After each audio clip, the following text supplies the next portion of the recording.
right. Hello, everyone, and welcome to episode 83 of the Dear Herbalist podcast titled Harvesting and Storing Herbs for the Fall.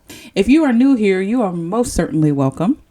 And if you are a returning listener, thank you so much for listening, subscribing, and being part of the Demystified Herbalist family. I appreciate each and every last one of you. So today we're going to dive into the fall. Now, I assumed we were rolling into the fall. I don't know what this weather wants to do. It feels like dang near almost summer, especially where I am in the Midwest. Okay, I don't know where it is, how it feels where you guys are, but fall is not falling around here. But no matter what, if you look around, especially where I'm at, you are starting to see the leaf color changes and they're starting to drop, and the temperatures at night are starting to get a little cooler. In the mornings, obviously the same. So you're starting to see a little bit of fall trying to pierce through. So I felt like now more than ever, let's talk about best harvesting and storing practices of herbs for the fall season. Now, last podcast, I talked to you guys that on all of my social media sites, okay, I will be giving out free recipes for the fall. So take them down, write them down. You will see posts every single day on all of my social media sites. Please like, share them with your family members, and considering following me, because I have a lot of stuff. I promise I'm not going to bog you down with useless information. I try to keep it to the point, and I try to keep it valuable. So harvesting and storing herbs, best practices for the fall.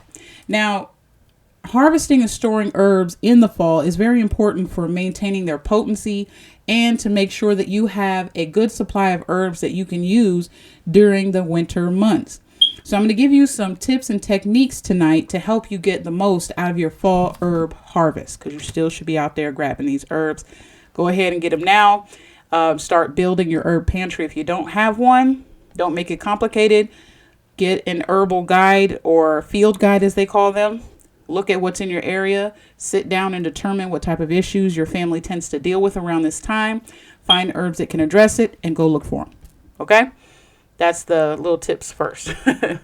Part one. All right, so let's look at when we're talking about the fall herb harvest. Now, the best time for harvesting, let's look at that. Number one, morning harvest. So the best time to harvest herbs is in the morning after the dew has evaporated, but before the sun becomes too hot. This is when the essential oils that are in the herbs are at their peak. All right. Another time for harvesting, the best time is before flowering. So many herbs, it's ideal to harvest before they start flowering, as the leaves contain the most essential oils at this particular stage. Once the plant flowers, the energy is now diverted from the leaves to support the actual blooming. So try to get them before they flower. Now, let me give you a few harvesting techniques. Number one, make sure that you use clean and sharp tools. This is sharp scissors or pruning shears, because this will prevent damage to the plants and avoid spreading dis-ease. All right. Plants are living things, or being, as you want to call them. They are living. And if you cut their skin, so to speak, with some dirty shears, or you just hack into their, their skin, almost like if you did that to us, well, you could open them up to dealing with some sort of dis-ease as far as what plants deal with. So you got to be careful with that. Make sure your tools are sharp and clean. It's best to kind of get a nice, blunt, sharp cut. That way the plant can do what it needs to do rather than just hacking into it, or your sharp tools are dirty. So be careful with that. Number two, make sure you leave enough for growth. So I always say avoid over harvesting. You want to leave at least 1/3 of the plant so that it can continue to grow and thrive. Save some for somebody else, including the plant itself, right? And then number three, choose healthy plants.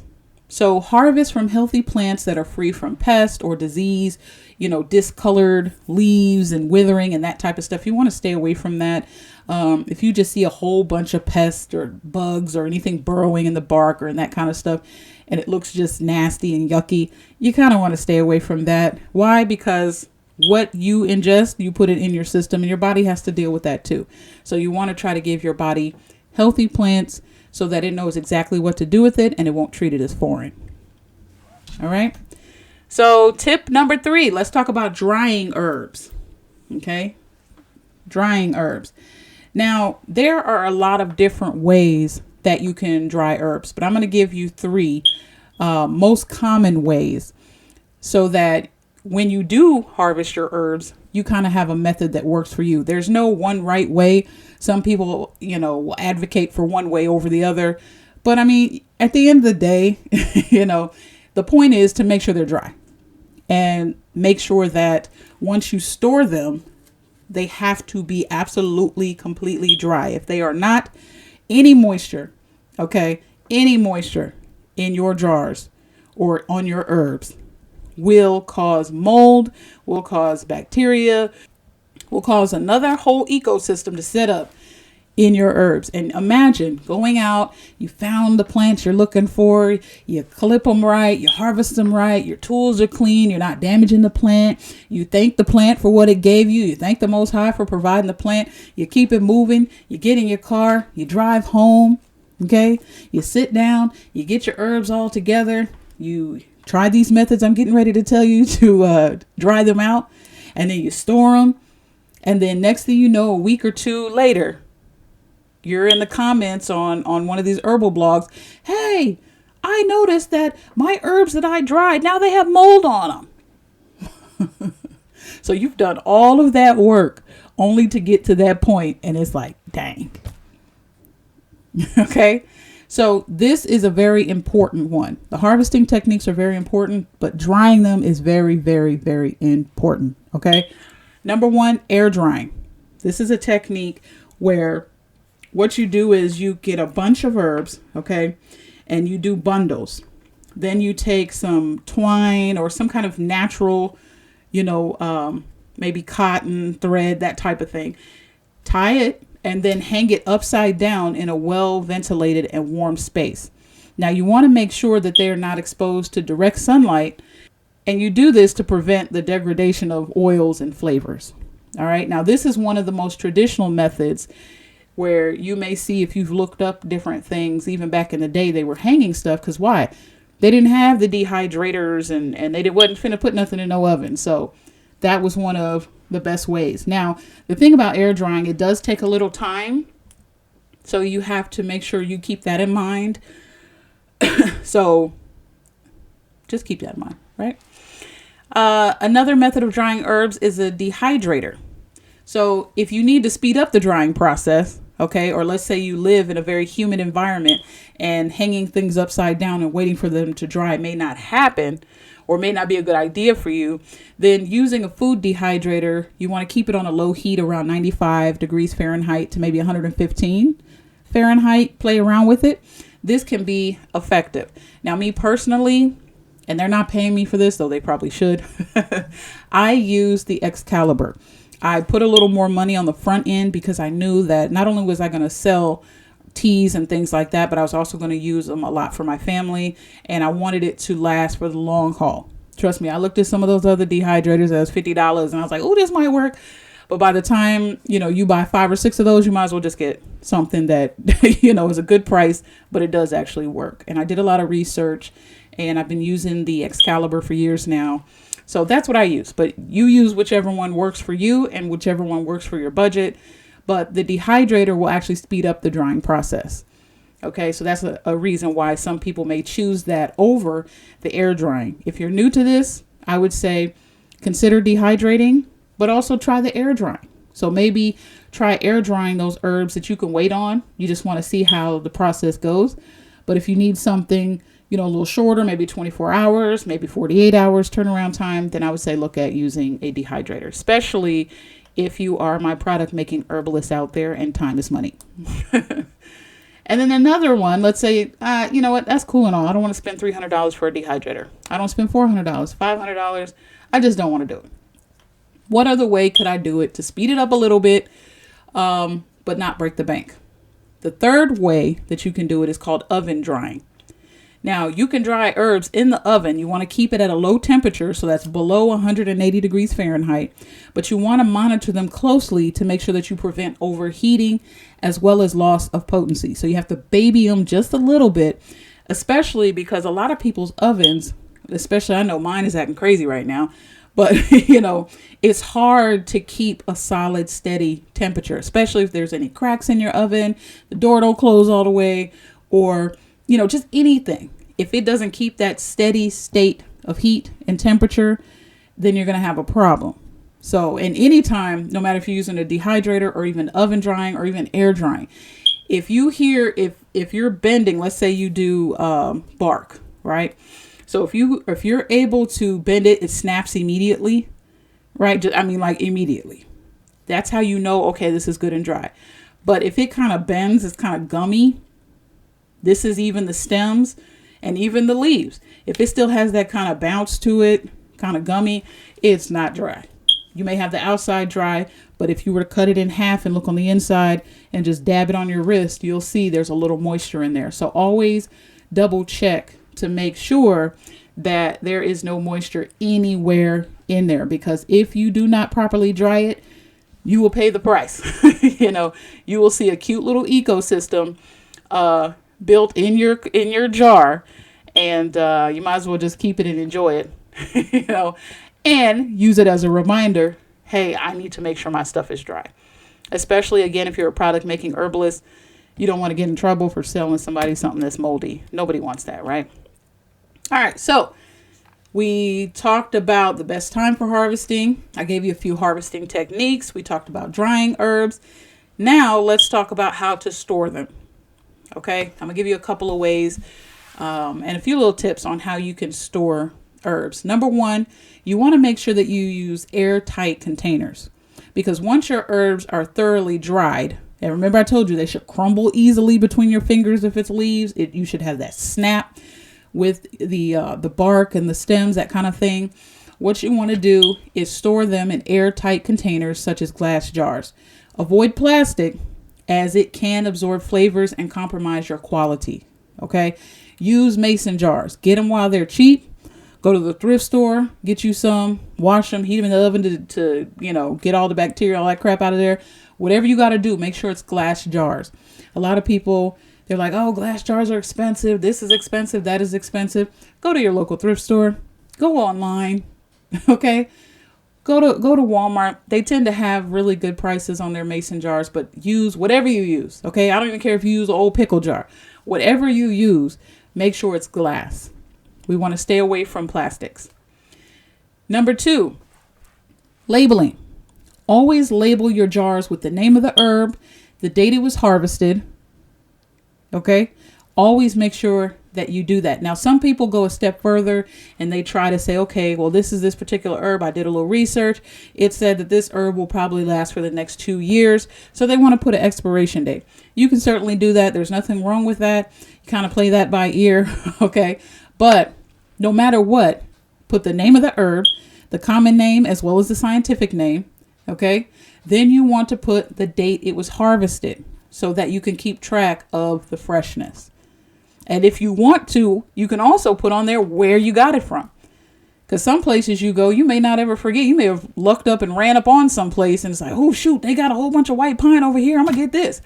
And then it's like, oh, shoot, where did I get that from? In case you want to go back and get a little more. So you can go a step further and say, this is where I found this. Just write that on there too. And then 3, you want to store your herbs in a cool, dark place. Why? Because again, with heat, that is not good. You don't want any type of moisture. You don't want any type of damage to your essential oils and all the properties. You don't want any of that. Keep it cool. Keep the place dark, because if it's light, okay, again, light can also break down your plants. So you don't want any of that. But store them in a cool, dark place. It could be a pantry. It could be a cupboard.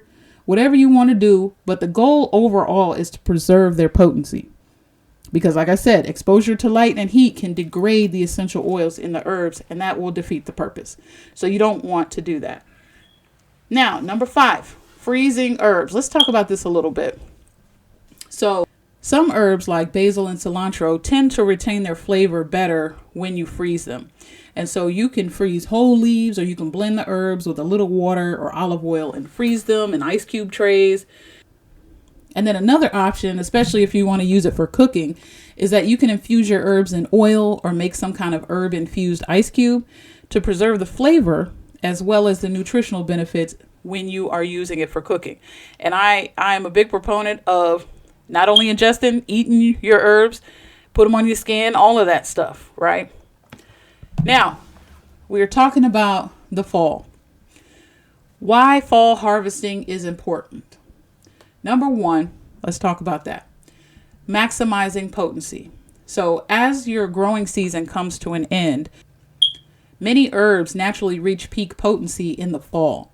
So harvesting during this time ensures that you capture the highest concentration of essential oils and active compounds. And you tend to see this in the roots. This is because the plant sends its energy all the way down to the roots during this time, right?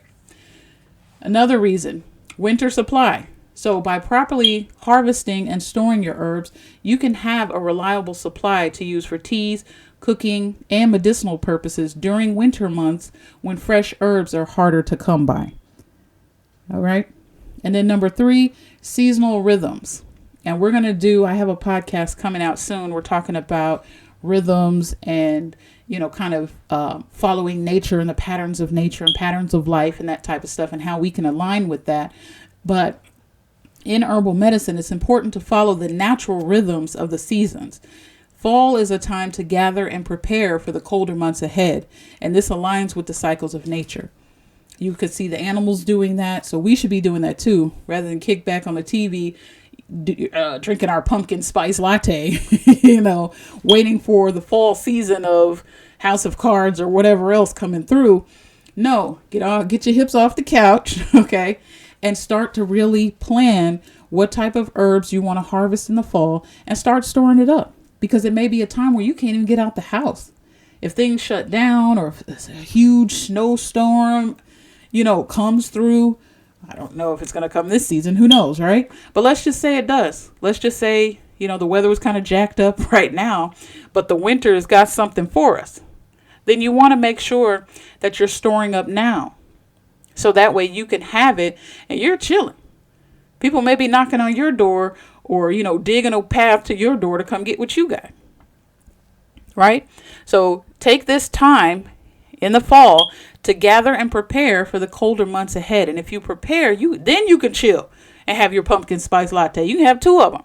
And then you can binge watch all of your shows, But get that work done first. Okay? Now, let me give you some key takeaways. I didn't want to keep this podcast long. Like I said, I want to make sure that I get to the point and give you guys things that you can actually use right now. So I'm going to give you 7 key takeaways from what I just told you. Sum this all up. Number 1, harvest herbs in the morning before flowering for maximum potency. Use proper tools and avoid over-harvesting to keep plants healthy. Dry herbs in a well-ventilated space away from direct sunlight to preserve oils. Store dried herbs in airtight containers away from light and heat. Consider freezing herbs that lose flavor when dried, like your basils. And then fall, like I said before, is a very essential time to harvest herbs for winter use, capturing their peak potency.